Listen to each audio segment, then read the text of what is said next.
Hello students, once again welcome back to ASZ academy. बच्चों, आज हम लोग क्लास 10 साइंस का जो पेपर होने वाला है, ठीक है, 4 मार्च को विज्ञान का, मतलब कल पेपर जो आपका है, उसके लिए जो सरकारी वेबसाइट पे UPMSP द्वारा जो जारी किया गया है मॉडल पेपर, आज हम उसको सॉल्व करेंगे। ठीक है, आपने जितनी भी प्रैक्टिस की है, आप अगर एक बार इसको भी लगा लेंगे तो आपके लिए वो सबसे ज़्यादा बेहतर होगा। ठीक है, क्योंकि ये आपके ऑफिशियल UPMSP का मॉडल पेपर है। ठीक है, तो चलिए शुरू करते हैं और देखते हैं अपना पहला प्रश्न। देखिए क्या है, दो पृष्ठों से घिरी हुई पारदर्शी माध्यम जिसका एक या दोनों पृष्ठ गोलीय है, क्या होता है? देखिए, एक या दोनों पृष्ठ अगर गोलीय है तो ये क्या हो जाएगा? गोलीय दर्पण हो जाएगा। ठीक है, इसका ऑप्शन नंबर ए आपका करेक्ट हो जाएगा, गोलीय दर्पण। ठीक है, नेक्स्ट देखिए क्या है। देखिए नेक्स्ट प्रश्न है आपका, दंत विशेषज्ञ मरीजों के दांतों का बड़ा प्रतिबिंब देखने के लिए किस दर्पण का प्रयोग करते हैं? तो देखिए, आपको जब बड़ा प्रतिबिंब देखना होता है तो आप अवतल दर्पण का प्रयोग करते हैं। ठीक है, अवतल दर्पण का ऑप्शन नंबर ए इसका करेक्ट हो जाएगा। अगला प्रश्न क्या है, किसी उत्तल लेंस के सामने 2f और अनंत के बीच कोई बिंब या वस्तु रखा गया है, इसका प्रतिबिंब बनेगा। ठीक है, आपसे क्या बोला है? देखिए, उत्तल लेंस बोला है सबसे पहले और 2f पे आपको रखना है। ठीक है, तो जब देखिए आप उत्तल लेंस बनाएंगे, ठीक है, ये आपका उत्तल लेंस हो गया और आपको हम ऐसे रफ डायग्राम बना के एक बार बता दे रहे हैं। मान लीजिए यहाँ पे 2f है, ठीक है, और यहाँ पे आप कहीं आप बनाएंगे, ठीक है, यहाँ पे आप अगर बिंब रखेंगे तो इसका प्रतिबिंब कहीं यहाँ पे बनेगा। ठीक है, यहाँ कहीं बनेगा। तो कैसा बनता है? वास्तविक बनता है, आप उल्टा बनता है, वास्तविक बनता है और छोटा बनता है। ठीक है, तो वास्तविक उल्टा और छोटा बनेगा, वस्तु से छोटा बनता है, ये नहीं छोटा ही एकदम छोटा बनता है। अगर यहाँ पे अत्यंत छोटा बोला होता तो गलत हो जाता। ठीक है, आप छोटा लगाएंगे, ये मतलब इस जो बिंब का आकार है वो उससे थोड़ा छोटा होता है, बाकी नॉर्मल साइज में होता है, एकदम छोटा नहीं होता। तो इसका ऑप्शन नंबर ए करेक्ट हो जाएगा। मानव नेत्र अभिनेत्र लेंस की फोकस दूरी को समायोजित करने विभिन्न दूरियों पर रखी वस्तुओं को फोकसित कर सकती है, ऐसा हो पाने का कारण है। देखिए, आप जैसे पास की चीज़ों को या दूर की चीज़ों को आप अच्छे से देख पाते हैं, मतलब अंधेरे में जैसे आपको देखना होता है, आँख आपकी ऑटोमेटिक बड़ी हो जाती है। किसके कारण होती है? ये समायोजन क्षमता के कारण होती है, समझन क्षमता। ठीक है, इसका ऑप्शन नंबर बी करेक्ट हो जाएगा। नेक्स्ट प्रश्न देखिए क्या है, कॉलम 5वां नंबर प्रश्न है आपका, कॉलम ए में दी गई राशियों का सुमेलन कॉलम बी में दी गई एसआई मात्रकों को से कर सही कीजिए। ठीक है, आप देखिए विद्युत विभवांतर है, ठीक है, आप लोग को दिख रहा है ना साफ साफ? एक बार देख लीजिए इसको। आपका पहला क्या है? विद्युत विभवांतर है, दूसरा है विद्युत धारा, तीसरा है विद्युत शक्ति और चौथा है प्रतिरोध। और यहाँ पे एम्पियर, वाट, ओम और वोल्ट। तो देखिए यहाँ पे आप अगर देखेंगे तो विद्युत विभवांतर का क्या होता है? विद्युत विभवांतर का वोल्ट होता है, यानी पहले का 4। तो देखिए पहले का 4 देखिए पहले में है और चौथे में है, और पहले का ये दो बी और सी गलत हो जाएगा, आपको ऐसे ही मालूम चल जाएगा कि बी और सी गलत हो गया। अब देखिए दूसरा क्या है? विद्युत धारा का एम्पियर होता है, तो दूसरे का 1 हो जाएगा। तो देखिए इसमें दूसरे का 2 बता रहा है, इसमें दूसरे का 1 बता रहा है, तो ये भी गलत हो गया। तो आपका इसमें क्या हो जाएगा? ऑप्शन नंबर डी करेक्ट हो जाएगा। ठीक है, और आपको हम ऐसे ही बता देना, देखिए विद्युत विभवांतर का वोल्ट हो गया, विद्युत धारा का एम्पियर हो गया, विद्युत शक्ति का वाट हो गया और प्रतिरोध का ओम हो गया। ठीक है, तो ये आपका सही सुमेलन हो जाएगा। और आपको ऐसे प्रश्न जनरली देखने को मिल सकते हैं। ठीक है, ये आपसे पूछे गए प्रश्न है और ये काफ़ी इंपॉर्टेंट है, और क्योंकि ये ऑफिशियल वेबसाइट से डाउनलोड किया गया है ये मॉडल पेपर, तो ये और इम्पॉर्टेंट हो जाता है। ठीक है, देखिए अगर आपको यहाँ पे ये देखने में थोड़ा प्रॉब्लम हो रही है तो आपको डिस्क्रिप्शन में लिंक दे दिया जाएगा, आप जाके वहाँ से ये मॉडल पेपर डाउनलोड करके और क्वेश्चंस को देख लेंगे। ठीक है, लेकिन इसका ऑप्शन नंबर डी करेक्ट है, आप देख लीजिएगा, आपको डिस्क्रिप्शन में लिंक दे दिया जाएगा। दो चालक तार जिसमें पदार्थ लंबाई तथा व्यास समान है, किसी विद्युत परिपथ में पहले श्रेणी क्रम में फिर पार्श्व क्रम में संयोजित किया जाता है। श्रेणी क्रम तथा पार्श्व क्रम में संयोजन में उत्पन्न ऊष्माओं का अनुपात क्या होगा? ठीक है, अब देखिए पहले क्या है? दो चालक तार हैं जिनके पदार्थ लंबाई व्यास समान है, विद्युत परिपथ में पहले श्रेणी क्रम में और फिर पार्श्व क्रम में संयोजित किए जाते हैं।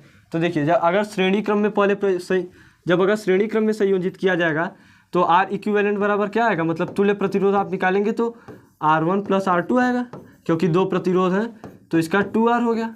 ठीक है, लेकिन यही आप 1/R इक्विवेलेंट अगर निकालेंगे, ठीक है, अब ये आपका श्रेणी क्रम के लिए है, ये श्रेणी के लिए है। ठीक है, और ये क्या है? पार्श्व क्रम के लिए, पार्श्व क्रम। ठीक है, अब देखिए R इक्विवेलेंट इसका क्या हो जाएगा? 1/R1 + 1/R2। ठीक है, अब आप इन दोनों को अगर जोड़ेंगे तो क्या हो जाएगा? R1 R2 आपका एलसीएम आ जाएगा। तो देखिए यहाँ पे आपका हो जाएगा 2R2। ठीक है, R1 R2 आपका मतलब R1 यहाँ पे दो सेम है, ये नहीं। अब देखिए यहाँ पे आपको बोला था दो चालक तार जिनके पदार्थ लंबाई व्यास समान है को वैद्युत क्रम में पहले श्रेणी क्रम में फिर पार्श्व क्रम में संयोजित किया जाता है। मतलब अगर सब चीज़ समान है तो आर भी समान होगा, इसलिए आर एलसीएम ले लिया। आप यहाँ पे लिख देंगे चूँकि R1 is equals to R2। और देखिए आपको ये प्रश्न जो है ये आपको न्यूमेरिकल या 3-4 नंबर के लिए भी मिल सकता है और MCQ में भी।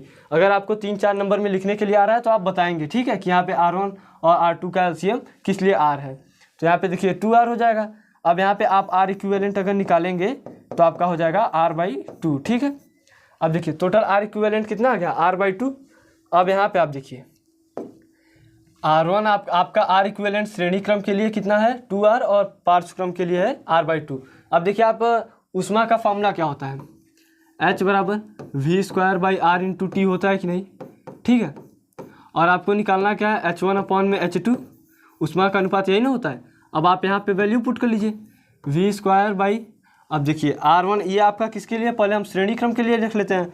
तो R की वैल्यू क्या है 2R है × T, ठीक है। और H2 आपका जो है ये होल अपॉन बड़ा आप लगाएंगे।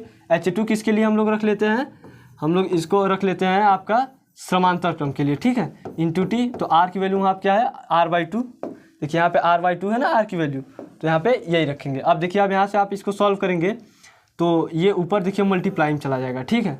तो देखिए H1/H2 अगर आप यहाँ से अगर निकालेंगे तो देखिए V² से V² कट गया, ठीक है।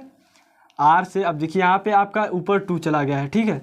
आप अगर या फिर पहले आप ऐसे ही लिख ही लीजिए, देखिए 1 मिनट, देखिए यहाँ पे आप अगर लिखेंगे तो V² 2R × T whole upon में क्या है, ये 2 ऊपर हो गया 2V² R × T। अब देखिए आप यहाँ से आप कैंसिल करेंगे, T से T कैंसिल हो गया, V² से V² कैंसिल हो गया, R से R कैंसिल हो गया, ये 2 ऊपर चला गया, ठीक है। तो यहाँ पे अब देखिए H1/H2 अगर आप निकालेंगे, ठीक है, तो ऊपर तो 1 बचा, सब कैंसिल हो गया, तो 1 हो गया अपॉन में 2 दूना कितना होता है 4, तो 4 हो गया।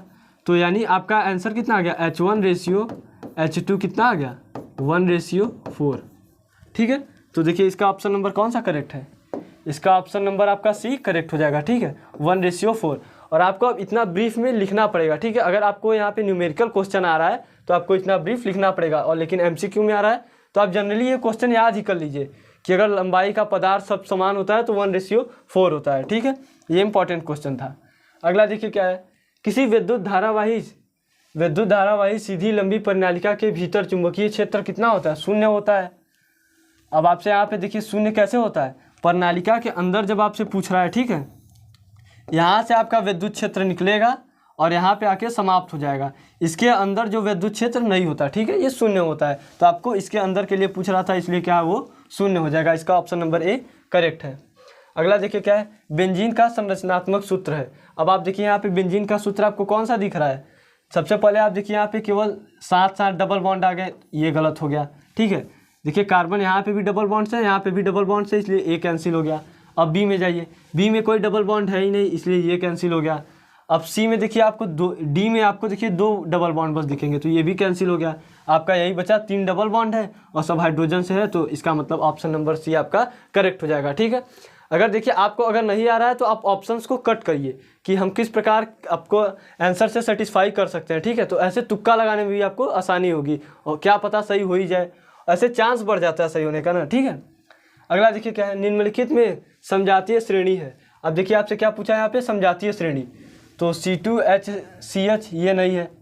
अगला देखिए C2OH, सॉरी यहाँ पे देखिए CH3 होगा, ठीक है, CH3OH और CH3COOH है, ये देखिए समजातीय श्रेणी में आएगा। और अब क्यों आएगा, देखिए सबसे बड़ी बात है क्यों आएगा, ये आपका एल्केन में है, ये भी एल्केन में है, ये अल्कोहल है, ये आपका कार्बोक्सिलिक में आ जाएगा, ठीक है। अगला देखिए C2H3, ठीक है, और यहाँ पे C3OH ये नहीं आएगा, C2OH और C2H3OH ये भी आपका आएगा, ठीक है, ये भी आपका समजातीय श्रेणी में आएगा। तो देखिए पहला और चौथा किसमें सही आ रहा है, पहला और चौथा देखिए ऑप्शन नंबर B आपका करेक्ट आ रहा है, ठीक है। तो इसका ऑप्शन नंबर B करेक्ट हो जाएगा। नेक्स्ट देखिए क्या है, पृथ्वी की भूपट्टी में प्राकृतिक रूप से पाए जाने वाले तत्वों या यौगिकों को क्या बोलते हैं, तो खनिज बोलते हैं, ठीक है। मतलब प्राकृतिक रूप से अगर आपको कोई भी मिनरल्स मिल रहे हैं तो उसको खनिज बोलेंगे, ठीक है, खनिज। नेक्स्ट देखिए क्या है, दांतों के क्षय कब प्रारंभ होता है? जब मुंह का पीएच जो है 5.5 से कम हो जाता है।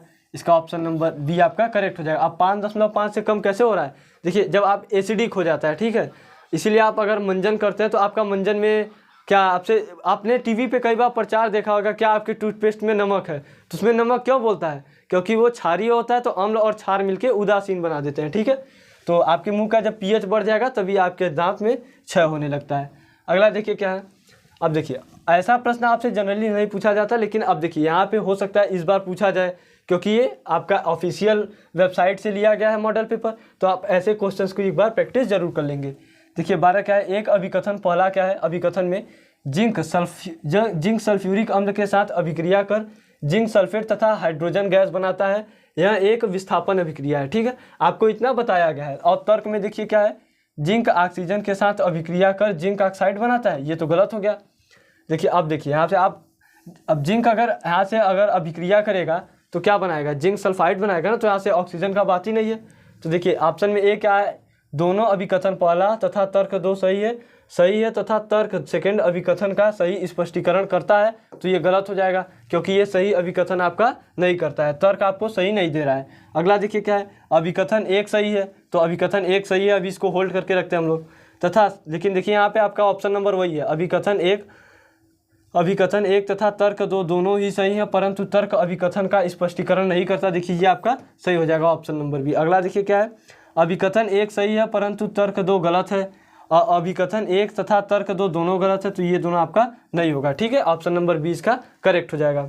नेक्स्ट प्रश्न देखिए क्या है, निम्नलिखित रासायनिक समीकरण को पूरा कीजिए। अब आपसे क्या बोल रहा है, रासायनिक समीकरण को पूरा करने के लिए, तो देखिए यहाँ से आपको क्या है, CH COO और H2O मिलना चाहिए, ठीक है। आपके पास देखिए Na है, OH है, आपको क्या कमी है, केवल देखिए आपके यहाँ पे एक हाइड्रोजन की कमी है और ऑक्सीजन आपके पास पहले से ही है।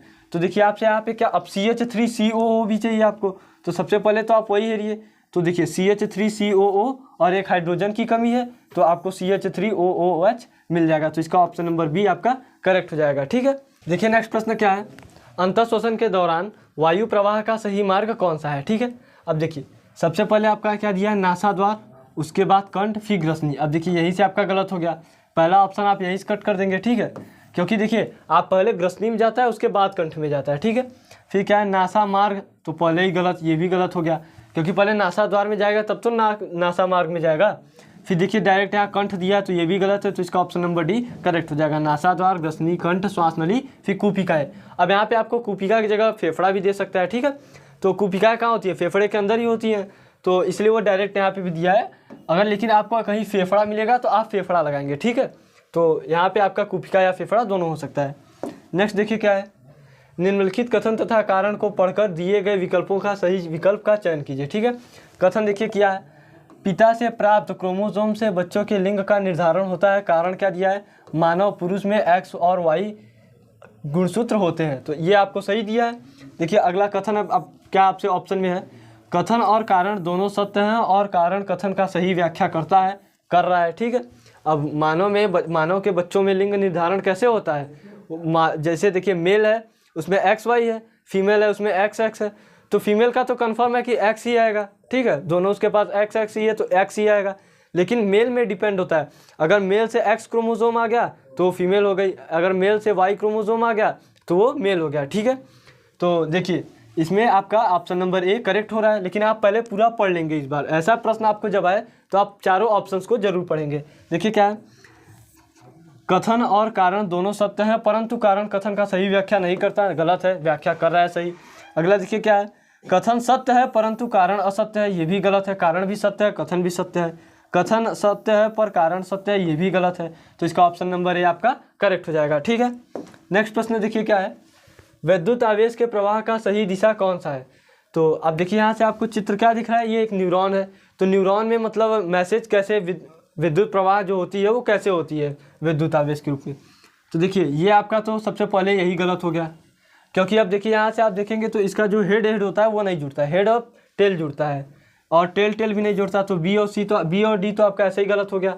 अब देखिए यहाँ से क्या बोल रहा है कि सर से निकलता है, मतलब सर से आपका पैर में आता है, पैर से फिर सर में जाता है, फिर उसमें जाता है। अब देखिए यहाँ से आपका देखिए आवेश जो है वो सर से पैर में आ रहा है, लेकिन ये गलत हो जाएगा क्योंकि आपका पैर से सर में आता है। ठीक है, आपका ऑप्शन नंबर जो है सी है करेक्ट हो जाएगा। ठीक है, यहाँ से आपका पैर में, सर से पैर में, फिर पैर में सर से, ऐसे आता है। ठीक है, तो इसका ऑप्शन नंबर ए करेक्ट हो जाएगा। नेक्स्ट प्रश्न देखिए क्या है, थायरॉक्सिन के बारे में सही कथन नहीं है। देखिए थायरॉक्सिन के संश्लेषण के लिए लॉ की आवश्यकता होती है, ये गलत हो गया। देखिए आपको पहले ही मिल गया। ठीक है, क्योंकि थायरॉक्सिन के संश्लेषण के लिए लॉ की आवश्यकता नहीं होती है। लेकिन आप अगला भी पढ़ेंगे। देखिए यहाँ शरीर में कार्बोहाइड्रेट, प्रोटीन और वसा के उपचयन का नियमन करता है, ये सही है, यही काम करता है ये। थायरॉक्सिन के संश्लेषण के लिए थायरॉक्साइड ग्लैंड में आयोडीन की आवश्यकता होती है, ये देखिए एकदम करेक्ट है।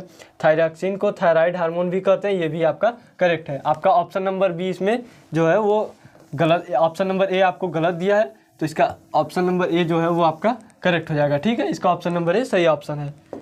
देखिए नेक्स्ट प्रश्न क्या है, निम्नलिखित चित्र में भाग ए, बी तथा सी किस प्रकार क्रम से है। तो शायद ये क्वेश्चन आपका थोड़ा मिसप्रिंट हो गया है। ठीक है, तो आप लोग इसकी प्रैक्टिस एक बार आप मॉडल पेपर में देख लीजिएगा, अगर आपको आ रहा है तब भी ठीक है, नहीं तो इसका आंसर आपको कम्युनिटी में पोस्ट कर दिया जाएगा। ठीक है, लेकिन ये थोड़ा क्वेश्चन यहाँ पे मिसप्रिंट है। नेक्स्ट प्रश्न देखिए क्या है, जनन और अलैंगिक विधि के से उत्पन्न संतति में परस्पर अधिक समानता होती है क्योंकि। अब देखिए क्योंकि होता है, अलैंगिक जनन में केवल एक ही जनक भाग लेता है, ये करेक्ट है।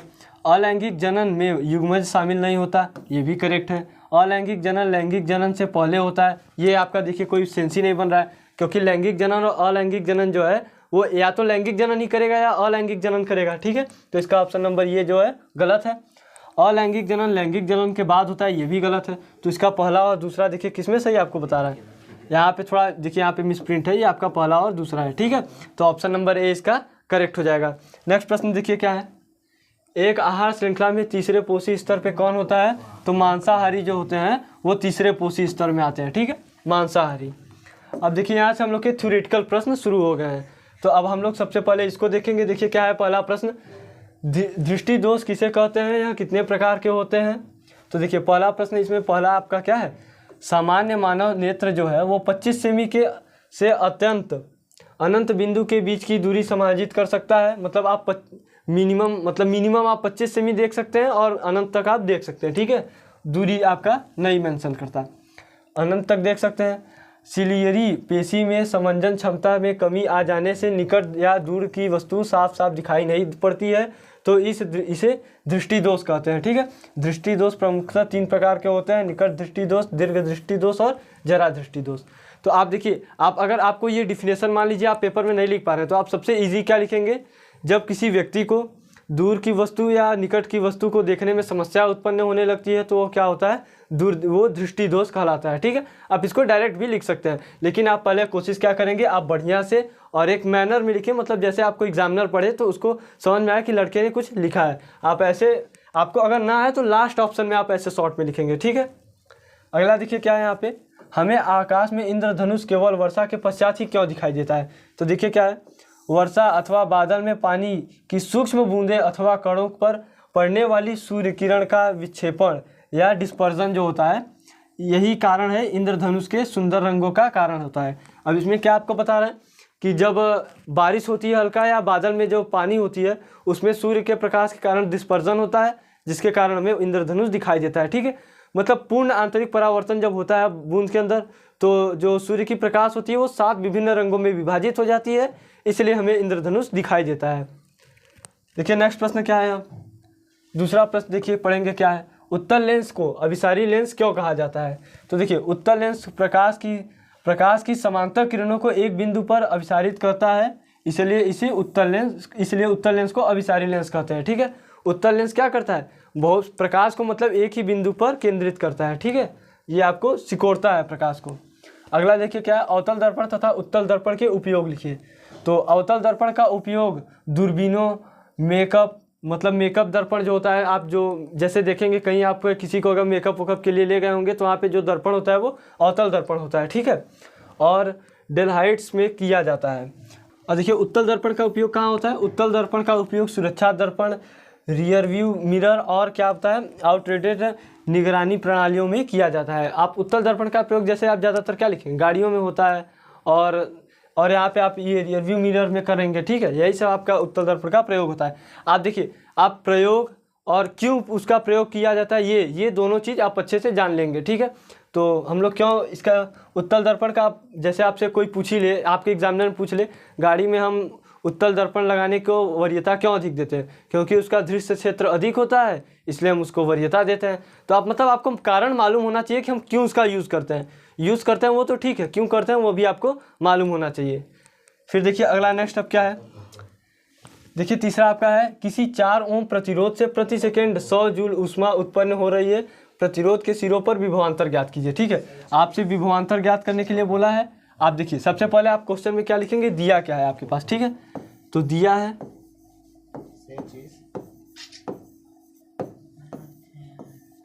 क्या है, देखिए 4 ओम है, तो R बराबर क्या है आपके पास, R ऐसे लिखेंगे। ठीक है, R बराबर 4 ओम गिवन है आपके पास। अगला देखिए क्या है, प्रति सेकेंड आपको T बराबर कितना दिया है 1, यानी प्रति सेकेंड माने 1 सेकेंड, और H बराबर यानी कितनी जूल ऊष्मा उत्पन्न हो रही है, 100 जूल। ठीक है, आपसे पूछ क्या रहा है, V की वैल्यू पूछ रहा है। तो आप देखिए आप यहाँ फार्मूला क्या लगाएंगे, आप फार्मूला क्या जानते हैं, H बराबर V²/R T। आप फार्मूला ये पढ़े हैं। ठीक है, यही आप फार्मूला इसमें यूज़ करेंगे। आपको V² की वैल्यू निकालनी है, तो आप पहले वैल्यू ऐसे डायरेक्ट पुट कीजिए। देखिए H की वैल्यू क्या है 100। ठीक है, V² आपको फाइंड करना है। R की वैल्यू देखिए आपके पास 4 है, इंटू T कितना है 1। तो आप देखिए अब 1 का मल्टीप्लाई करेंगे V²/4 में, तो V²/4 ही हो जाएगा, और यहाँ का 4 में यहाँ पे मल्टीप्लाई होगा तो क्या हो जाएगा, 400 हो जाएगा। 400 = V², यानी V बराबर आपका क्या आ जाएगा, 20 आ जाएगा। अब 20 कैसे आ गया, क्योंकि देखिए यहाँ से आपका V जो है इधर आएगा अंडर रूट में हो जाएगा, या आप एक लाइन बढ़ा के लिख लीजिए, V बराबर क्या हो जाएगा 400 अंडर रूट में, क्योंकि इधर स्क्वायर है तो इधर आएगा अंडर रूट में हो जाएगा, तो 400 का स्क्वायर रूट क्या होता है 20 होता है। तो आपका V के बराबर V की वैल्यू क्या आ गई, 20 वोल्ट आ गई। ठीक है, तो इसका आपका क्या आंसर हो जाएगा, इसका आंसर आपका हो जाएगा 20 वोल्ट। ठीक है, आप देखिए यूनिट जरूर लिखेंगे। ठीक है, आप यूनिट अनिवार्य रूप से लिखेंगे, क्योंकि एग्जामिनर आपका यूनिट के लिए नंबर काट लेगा। ठीक है, आप उसको ध्यान देंगे। अगला देखिए क्या दिया है, 20 ओम प्रतिरोध की लंबाई की कोई विद्युत स्त्री 5 एम्पीयर विद्युत धारा लेती है, 30 सेकेंड में उत्पन्न ऊष्मा की परिकल्पना कीजिए। अब देखिए आपको यही फॉर्मूला फिर यूज़ करना पड़ेगा, लेकिन अब किस लिए, H बराबर I² R T के लिए। ठीक है, आप फॉर्मूला यहाँ पे क्या यूज़ करेंगे, I² R T। अब देखिए आपको यहाँ पे हम बता दे रहे हैं एक बार इसको यूज़ करके। देखिए H बराबर क्या होता है, I² R T। ठीक है, ये फॉर्मूला होता है, आप लोग जानते हैं। यहाँ पे H, अब देखिए आपसे क्या पूछ रहा है, यहाँ पे पढ़ लीजिए एक बार, 30 सेकेंड में उत्पन्न ऊष्मा का परिकल्पना कीजिए। तो H की वैल्यू आपसे पूछ रहा है। I बराबर देखिए आपके पास कितना गिवन है, 20, आपका R 20 है और 5 है। ठीक है, I की वैल्यू 5 है। देखिए I की वैल्यू 5 है, तो 5 का स्क्वायर हो जाएगा। ठीक है, R बराबर आपके पास कितना गिवन है, देखिए R आपके पास है 20 ओम। ठीक है, तो आप 20 लिख लेंगे, और आपके पास टाइम कितना दिया है 30 सेकेंड के लिए। ठीक है, और अगर यहाँ पे आपको मिनट में दिया होता तो आप उसको सेकंड में कन्वर्ट करते। ठीक है, आपको हमेशा SI यूनिट लेके चलना होता है। तो अब आप इसको आसानी से सॉल्व कर सकते हैं। तो H बराबर आपका क्या हो जाएगा, 5 का स्क्वायर 25 हो जाएगा, इंटू 20 इंटू 30। ठीक है, अब आप यहाँ से मल्टीप्लाई कर लेंगे, तो 25 गुणे 3 दूना 600 यहाँ से हो जाएगा, और 25 छक्का कितना होता है, देखिए 25 चौका 100 और 25 छक्का 150 होता है, तो 150 हो जाएगा। फिर 2 जीरो और है, तो 2 जीरो और बढ़ा लीजिए, इतना जूल आपका ऊष्मा आएगा। ठीक है, H की वैल्यू आपके पास कितनी आ गई, 15,000 जूल। ठीक है, तो आप इस प्रकार से सॉल्व करेंगे। लेकिन देखिए अब यहाँ पे हमने आपको डायरेक्ट बता दिया, लेकिन आप जैसे यहाँ पे हमने बताया यहाँ पे गिवन, वैसे आप दिया है लिखेंगे। R की वैल्यू आपके पास 20 है, ये लिखेंगे। T बराबर 30 सेकेंड, I बराबर 5A, आप ये सब जरूर लिखेंगे। ठीक है, तो इससे आपको नंबर जरूर मिलेगा। अगला देखिए क्या है, 2 चुंबकीय क्षेत्र रेखाएं एक दूसरे को प्रतिच्छेदित नहीं करती, क्यों। अब देखिए क्यों नहीं करती, देखिए अगला यहाँ पे क्या दिया है, 2 क्वेश्चन आपके पास और गिवन है, लेकिन आप पहले एक एक का आंसर देख लीजिए। यदि 2 चुंबकीय क्षेत्र रेखाएं एक दूसरे को प्रतिच्छेदित करें तो इसका अर्थ होगा कि प्रतिच्छेदित बिंदु पर चुंबकीय क्षेत्र की 2 दिशाएं और दिशा सूचक ने 2 दिशाओं की ओर संकेत किया है। ठीक है, मतलब जैसे आपका एक विद्युत क्षेत्र, विद्युत रेखा ये हो गई, एक विद्युत रेखा ये हो गई, आप यहाँ पे मान लीजिए काट रहा है। ठीक है, एक ऑब्जर्वर यहाँ पे खड़ा है, ये कोई ऑब्जर्वर है। ठीक है, मतलब वो देख रहा है, और एक ऑब्जर्वर यहाँ पे है। ठीक है, अब देखिए यहाँ से ये रेखा आ रही है, ठीक है, और ये यहाँ पे आ रही है। अगर ये प्रतिच्छेदित कर देगा इसको, तो अब इसको यहाँ तक दिख रहा है तो ये क्या सोचेगा, ये माइनस है, इसलिए यहाँ से प्लस से रेखा होकर आ रही है और माइनस पे समाप्त हो जा रही है, ठीक है। लेकिन यही ये ऑब्जर्वर देखेगा तो क्या बोलेगा, इस बिंदु से रेखा निकल रही है, इसका मतलब ये प्लस है और इसके लिए ये माइनस हो जाएगा। तो यहाँ पे ये आपका विरोधाभास हो रहा है कि नहीं, इस प्रकार आप क्या बोल देंगे कि ये आपका प्रतिच्छेदित इसलिए रेखा नहीं करती है, ठीक है। देखिए और यहाँ पे आपको बताया भी गया है, ने दो दिशाओं की ओर संकेत किया है जो कि संभव नहीं है, इसलिए चुंबकीय क्षेत्र रेखाएं एक दूसरे को कभी प्रतिच्छेदित नहीं करती हैं, ठीक है। चुंबकीय क्षेत्र में धारावाही चालक पर आरोपित बल अधिकतम तब होता है जब धारा की दिशा चुंबकीय क्षेत्र की दिशा के लंबवत हो। देखिए आप यहाँ पे क्वेश्चन पूछा होगा, ठीक है, चुंबकीय क्षेत्र रेखाओं के गुण लिखिए और किसी चुंबकीय क्षेत्र में स्थित विद्युत धारा चालक पर आरोपित बल कब अधिकतम होता है। तो ये चुंबकीय क्षेत्र की दिशा में जब लंबवत होता है तो आपका इसमें जो है कि अध्यारोपित बल जो है अधिकतम होगा, ठीक है। और आपको अगर गुण लिखने के लिए आएगा तो आप गुण में क्या लिखेंगे, चुंबकीय क्षेत्र रेखाओं का गुण। आप इसको अपने से बना के लिख सकते हैं, जैसे चुंबकीय क्षेत्र रेखाएँ धनात्मक से निकलती हैं और ऋणात्मक में समाहित होती हैं, और आप लिख देंगे ये एक दूसरे को प्रतिच्छेदित नहीं करती हैं, और मतलब इन पे टेंजेंट खींचने पे मतलब आप स्पर्श रेखा खींचने पे इसकी दिशा ज्ञात हो जाती है। आप यही सब लिख देंगे, आप 3 से 4 लिख देंगे, आपको नंबर मिल जाएगा, ठीक है। और नेक्स्ट देखिए अब प्रश्न क्या है यहाँ पे, फ्यूज तार विद्युत जनित्र का बचाव किस प्रकार करता है। तो मतलब फ्यूज जो है उसका क्या यूज़ कैसे किया जाता है, मतलब उसका क्या यूज़ है आपको ये बताना है, ठीक है। तो देखिए यहाँ पे बोला है, यदि फ्यूज लगे किसी विद्युत परिपथ में एक विशिष्ट मान से अधिक धारा प्रवाहित होने लगे, मतलब जितनी उसकी कैपेसिटी है उससे अधिक धारा प्रवाहित होने लगे, तो फ्यूज तार का ताप बढ़कर गलनांक तक पहुंच जाता है, जिससे फ्यूज तार पिघल जाता है और परिपथ टूट जाता है। मतलब फ्यूज लगा है और उसमें अगर बहुत ज़्यादा विद्युत धारा जाने लगी तो उसका जो बीच में एक तार होता है वो गल जाता है, ठीक है, जिससे वो परिपथ बंद हो जाता है। तो आपके घर में शॉर्ट सर्किट का खतरा नहीं होता है इसके कारण से। तो ये इसका आपका आप यूज़ लिखेंगे कि फ्यूज का यूज़ आप लोग कैसे करते हैं, ठीक है।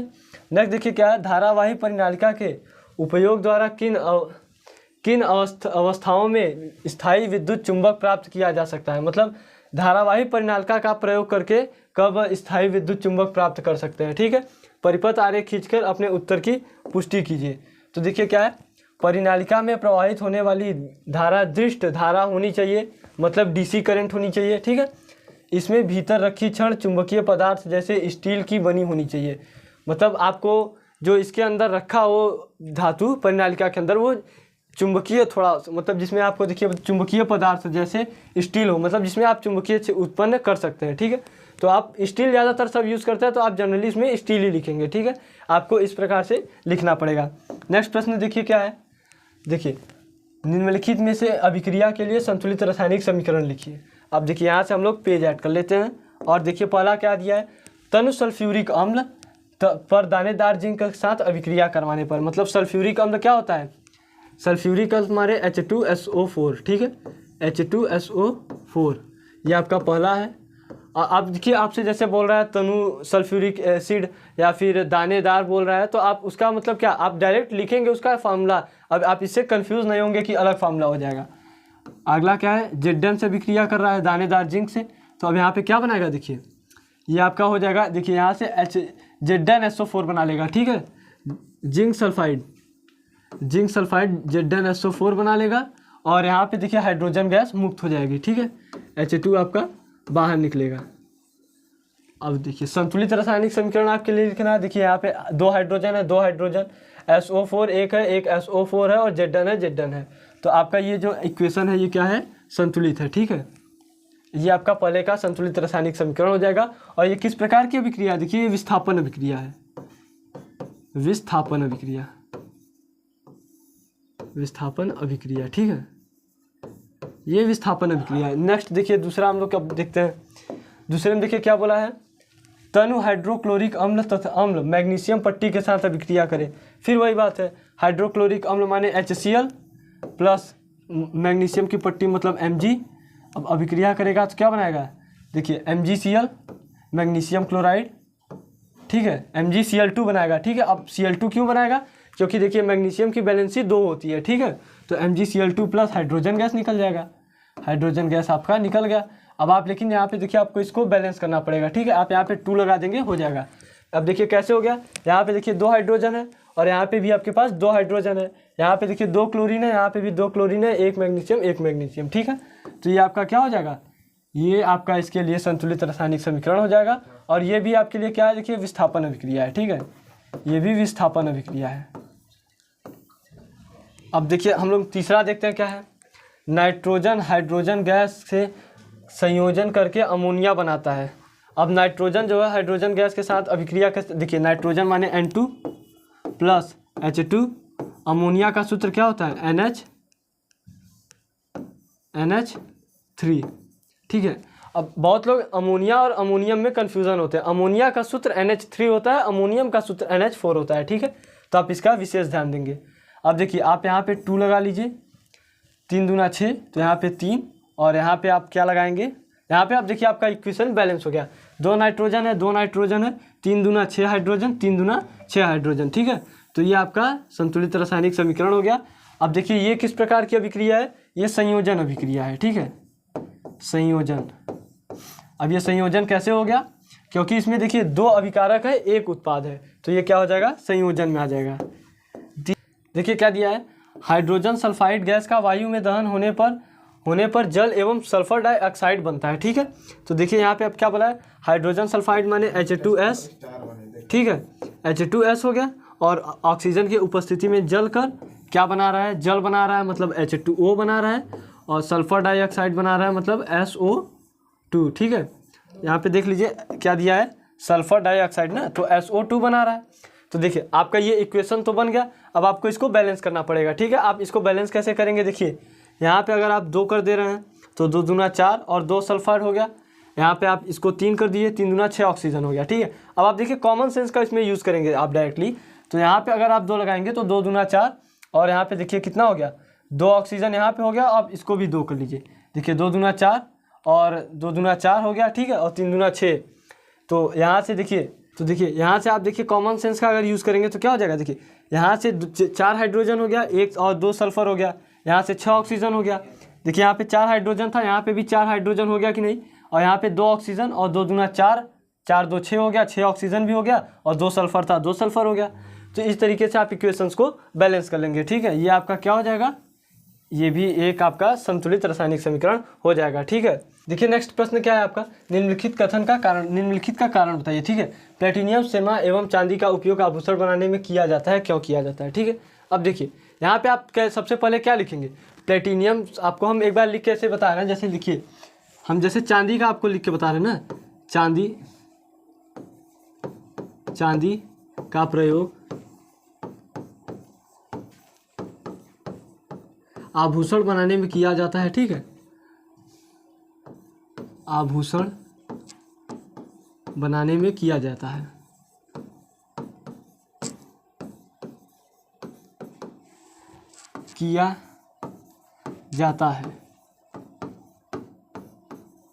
अब आप इसके आगे कॉमा लगाएंगे, फिर लिखेंगे क्योंकि। अब इसके आप आगे एक डैश बनाएंगे, अब आप पॉइंट बनाते जाएंगे, ठीक है।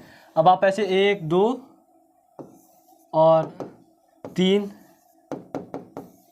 और 4, ठीक है, आप पॉइंट बना लेंगे। आप देखिए क्या लिखेंगे, आप पहले पॉइंट में लिख दीजिए क्योंकि इसमें आघातवर्धीनता पाई जाती है, दूसरे में लिख दीजिए इसमें तन्यता पाई जाती है, तीसरे में आप लिख देंगे कि ये चमकदार धातुएं होती हैं, और चौथे में आप क्या लिख दीजिए, इसमें नक्काशी की जाती है। सबसे मेन पॉइंट, इसमें नक्काशी की जा सकती है, ठीक है, इसलिए इनका प्रयोग हम किस में करते हैं, आभूषण बनाने के लिए, ठीक है।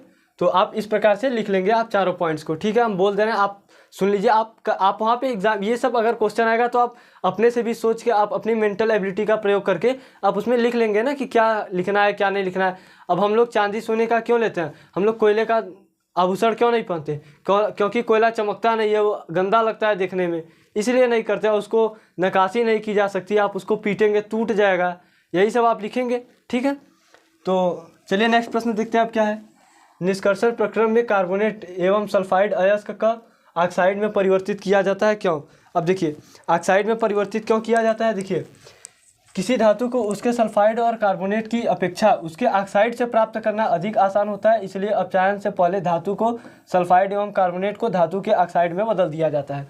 तो किसी भी धातु को आप ऑक्साइड से प्राप्त करेंगे तो आप काफ़ी आसानी से प्राप्त कर लेंगे, ठीक है, किसकी अपेक्षा, सल्फाइड और सल्फाइड और कार्बाइड वो कार्बोनेट की अपेक्षा, ठीक है, इसलिए उसको ऑक्साइड में परिवर्तित किया जाता है। नेक्स्ट देखिए क्या है, सहसंयोजन बंध किसे कहते हैं, सहसंयोजन बंध के 2 लक्षण बताइए।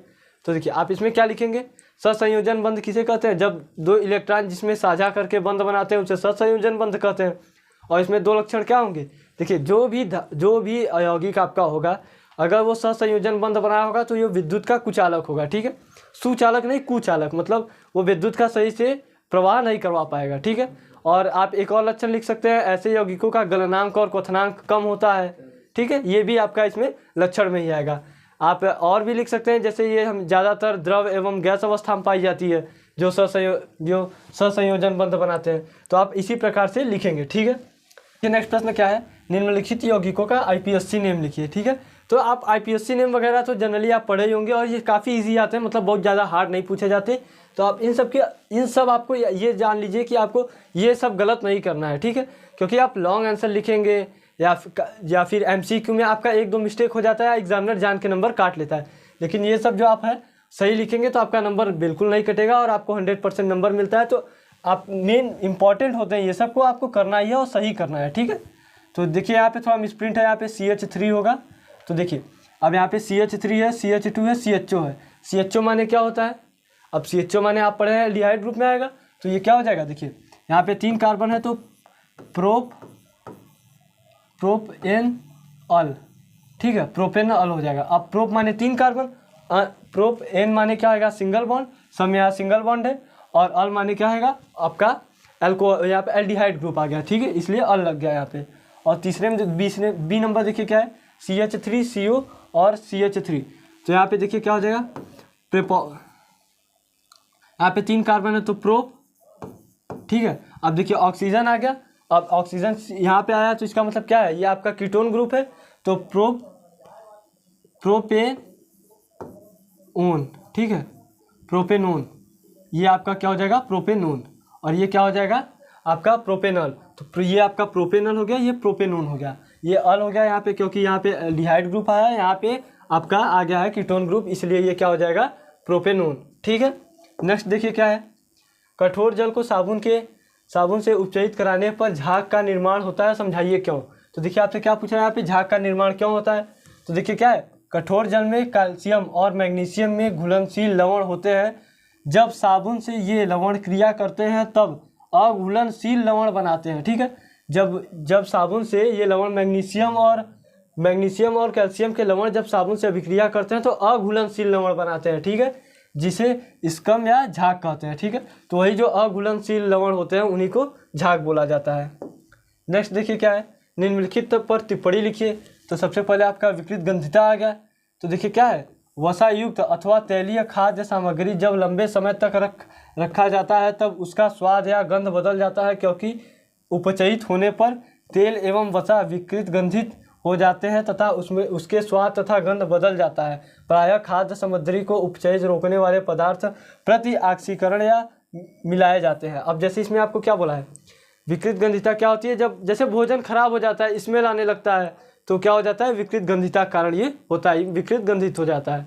तो आप जैसे बहुत वसा युक्त या तेलीय खाना को जैसे आप होता है, सब्जी उब्जी आपका जल्दी महक देता है, किस लिए, क्योंकि वो ज़्यादा जल्दी से अपचयित हो जाता है, ठीक है, इसीलिए ये विकृत गंधिता। अब देखिए विकृत गंधिता से आपसे बचने का उपाय भी पूछ सकता है, तो आप क्या यूज लिखेंगे यहाँ पे, देखिए प्रति ऑक्सीकारक मतलब क्या होता है, जो ऑक्सीकृत होने से बचाए, जैसे फ्रिज में आप रख देंगे खाना, आपका लंबे समय तक टिका रहता है। एल्युमिनियम फॉइल में आपका खाना लपेटा जाता है, आप लोग जैसे कई अमेज़ॉन बोल रहे हैं, जैसे स्विगी, आप जोमेटो, ये सब से खाना ऑर्डर करते हैं तो आपको एल्युमिनियम फॉइल में लपेट के देता है। किस लिए लपेट के देता है, क्योंकि भोजन ऑक्सीकृत ना हो, ठीक है। नेक्स्ट देखिए क्या है, देखिए यहाँ पे आपका दूसरा था रेडॉक्स अभिक्रिया। तो रेडॉक्स अभिक्रिया पे आप क्या लिखेंगे, ऐसी अभिक्रिया जिसमें ऑक्सीकरण व उपचयन अभिक्रिया एक साथ दोनों हो रही है उसे रेडॉक्स अभिक्रिया बोलते हैं। तो ये सब तो आप जनरली जानते हैं, आप डिफिनेशन लिख देंगे बस आपका काम हो जाएगा। तीसरा है देखिए एस्टीकरण अभिक्रिया। तो एस्टीकरण अभिक्रिया क्या होती है, देखिए ऐसे रासायनिक अभिक्रिया जिसमें सांद्र सल्फ्यूरिक अम्ल की उपस्थिति में किसी अल्कोहल को एक कार्बोक्सिलिक अम्ल के साथ गर्म करने पर एस्टर प्राप्त किया जाता है, एस्टीकरण कहलाता है, ठीक है। तो आप देखिए यहाँ पे ये की पॉइंट आप नोट करेंगे, ठीक है। सांद्र H2SO4 यानी सल्फ्यूरिक अम्ल की उपस्थिति में किसी अल्कोहल को कार्बोक्सिलिक अम्ल के साथ अभिक्रिया कराया जाए। मतलब जब कोई अल्कोहल है उसका आप कार्बोक्सिलिक अम्ल के साथ अभिक्रिया कराएंगे, किसकी उपस्थिति में, उत्प्रेरक कौन रहेगा, सल्फ्यूरिक अम्ल, तो क्या बनेगा, एस्टर बनेगा। इस प्रक्रिया को क्या बोलते हैं, एस्टीकरण बोलते हैं, ठीक है। अथवा देखिए क्या है, सांद्र H2SO4 की उपस्थिति में अल्कोहल एवं कार्बनिक अम्लों के बीच अभिक्रिया से फलस्वरूप एस्टर बनता है, इस क्रिया को एस्टीकरण कहते हैं, ठीक है। तो आप दोनों में से कोई एक लिख देंगे, आपका सही हो जाएगा। आपका क्या है, निम्नलिखित चित्र में अंतःस्रावी ग्रंथियों का नामांकित चित्र लिखिए, ठीक है। तो देखिए ए नंबर आपका क्या पूछा, ए नंबर देखिए आपके ब्रेन के पास क्या होती है, 2 ग्रंथियाँ होती है, ज़्यादा मेन क्या होती है। तो आप देखिए यहाँ पे अगर आप लिखेंगे, यहाँ पे इमेज क्लियर नहीं है, ठीक है। अब इमेज क्लियर यहाँ पे भी नहीं है, तो क्यों यहाँ क्लियर नहीं है, क्योंकि ये आपका ऑफिशियल वेबसाइट से डाउनलोड किया है, वहाँ पे भी आपको ऐसे ही अवेलेबल था, ठीक है। तो यहाँ पे आप अगर लोकेशन देख पा रहे होंगे तो यहाँ पे आप देखेंगे ये जो लोकेशन है, तो यहाँ पे क्या होती है, ए नंबर में आप लिख दीजिए पीनियल, ठीक है, क्योंकि वहाँ पीनियल ग्लैंड पाई जाती है, पीनियल, ठीक है, पीनियल। और दूसरा बी नंबर में क्या होगा, पीयूष ग्रंथि, पीयूष ग्रंथि, पीयूष ग्रंथि और पीनियल ग्रंथि वहीं पाई जाती है, ठीक है। ये आपका क्या हो जाएगा, थायराइड ग्लैंड, यहाँ पे आपका थायराइड होता है, थायराइड, और यहाँ पे देखिए थाइमस होता है, ठीक है। ये डी नंबर जो आपका है ये थाइमस होता है, थाइमस, ठीक है। तो ये आपका चारों ग्लैंड्स का नाम है। जैसे आप यहाँ पे आप देखिए, यहाँ पे आपको इमेज क्लियर हो रहा है, ठीक है। यहाँ पे आपके पास इमेज जो है वो क्लियर है कि यहाँ पे ही आपका थायराइड पाया जाता है और थाइमस यहाँ पाया जाता है। लेकिन यहाँ पे थोड़ा इशू है, लेकिन आप देखिए यहाँ पे आप पीछे के साइड में आपको जो पाया जाता है वो पीयूष और पीनियल ग्लैंड ही पाए जाते हैं। तो आप यहाँ पे अच्छे से इसकी एक बार प्रैक्टिस कर लीजिएगा, आपको मालूम होना चाहिए लोकेशंस, ये इंपॉर्टेंट है, ठीक है। देखिए नेक्स्ट प्रश्न क्या है, निम्नलिखित गद्यांश को पढ़िए और प्रश्नों के उत्तर दीजिए, ठीक है। तो अब देखिए आप गद्यांश पढ़ेंगे तो आपको ये नहीं कि संदर्भ व्याख्या इसमें आपको लिखने के लिए आएगा, या हिंदी का है, ये हिंदी नहीं है, ये साइंस ही है।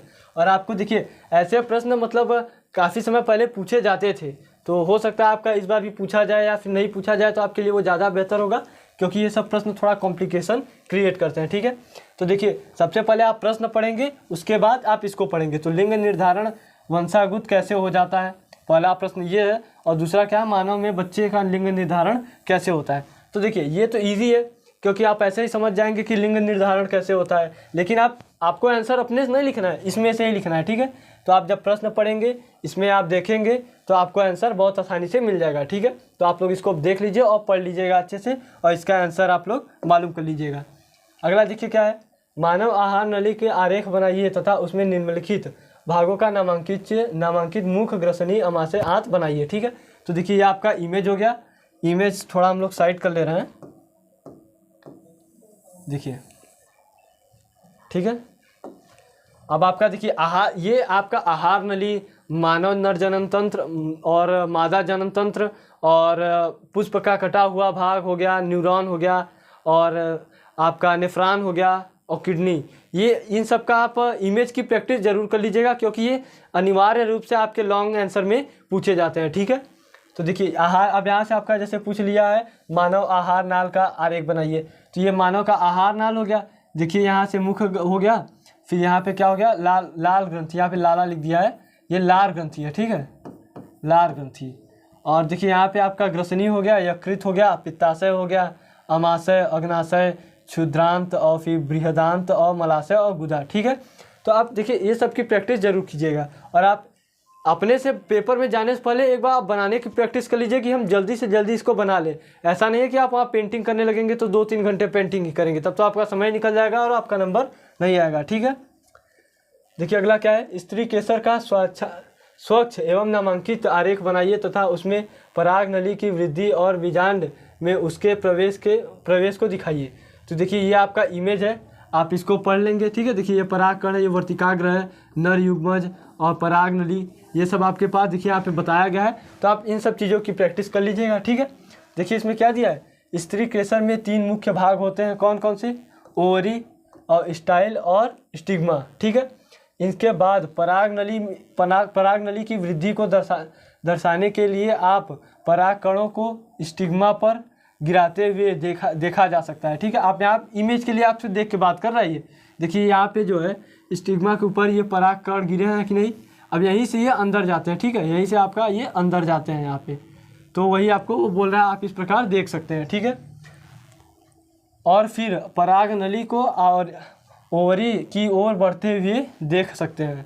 बीजांड में प्रवेश करते समय पराग नली ओवरी के भीतर जाकर बीजांड तक पहुंचता है। इस प्रक्रिया को दर्शाने के लिए आप एक तीर का उपयोग कर सकते हैं, ठीक है। आप तीर का प्रयोग आपको कैसे बोला है, मतलब आपका देखिए कुछ इस प्रकार वो अंदर आ रहा है, ठीक है, ये जो आपका आ रहा है इस प्रकार अंदर आ रहा है, आपको वही दर्शाने के लिए बोला है, ठीक है।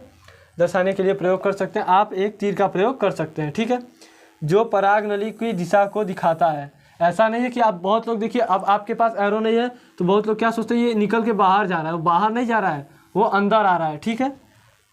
अगला आप देखिए आगे इसमें आप पढ़ेंगे, आप स्टेप बाय स्टेप क्या ऐसे लिखेंगे। अब स्टेप का मतलब आप क्या लिखेंगे वहाँ पे, चरण, ठीक है, चरण 1 2 3 4, तो कैसे है आप पे बताएगा, ठीक है।